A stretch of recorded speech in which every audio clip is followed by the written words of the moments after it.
Okay, now that we have the glue pushed up underneath the veneer and we have the excess glue wiped off as much as we can,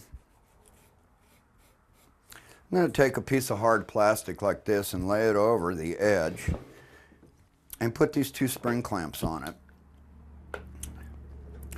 And leave this to dry. It probably takes 5 to 6 hours for the glue to be completely dry enough to work on. So we'll assume that this has been setting long enough for the glue to dry.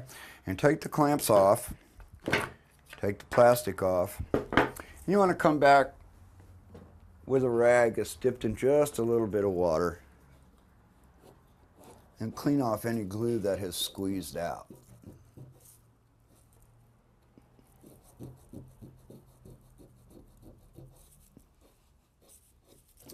And that should hold the edge of your veneer down pretty well.